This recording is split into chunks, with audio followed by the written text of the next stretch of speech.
just a question, just related to this. On page 1, just the percentage of target population assigned NEPs psychologists.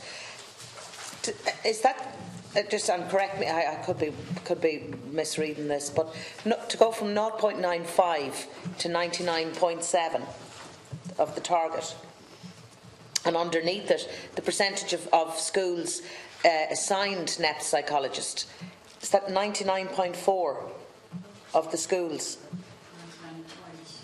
Yeah. The output for 2014 is 99.4, yeah. And the target for 2015 is 100%. So in other words, that all schools would have access to NEPs. All schools have access to it, but within that, because I know I'm constantly getting reps where people can't get the actual psychology reports, that schools are limited to 2 reports for 2 children. So I don't see how that can be 99%. They might have access to it, but the children within the school aren't getting the psychological reports of the target population of what's there. Yeah, well, they just reports that I get would seem to suggest that. Yeah, well, I mean, I think we would all acknowledge that the NEPS psychologists are definitely stretched in terms of covering all of the schools. But the target for 2015 is that they would all have access, that every school would have access to NEPS psychologists.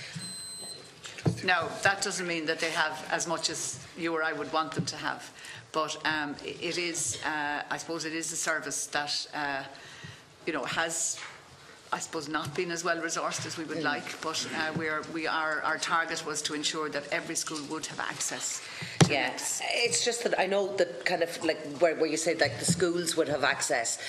To me, a NEP psychologist coming in September, and I know of one case last year where I got, they were told they could have the assessment in the middle of June when the child was leaving the school.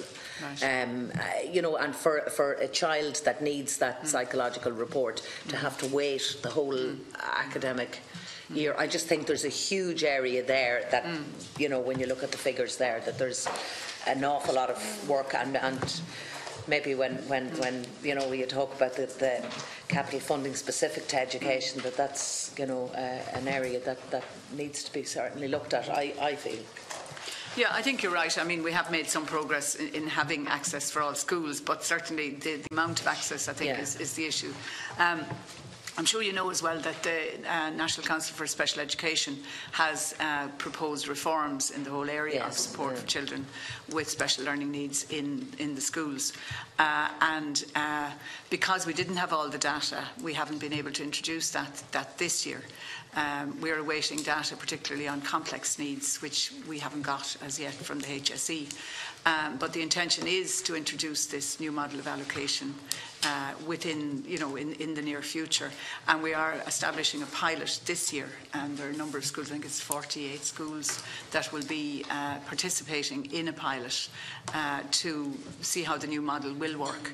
And the intention of that is that when you will have young children coming into school, that we will have got information from early childhood services, etc., so we'll know which children are coming into school and what their needs will be. Because one of the problems now is that schools, in order to provide for the needs of a child coming in, have to get assessments done, and in many cases then they can't provide for the needs immediately when the child comes in. So the new model is designed to address that issue. But as I say, we're doing a pilot in this school year now, and then the new model will be introduced afterwards. And can I just ask, how long have you been waiting for that information from the HSE? Well, they're working on it, and I'm told that it's coming, but we haven't got it yet. I don't know how long it's going to take, but I hope it won't be too long.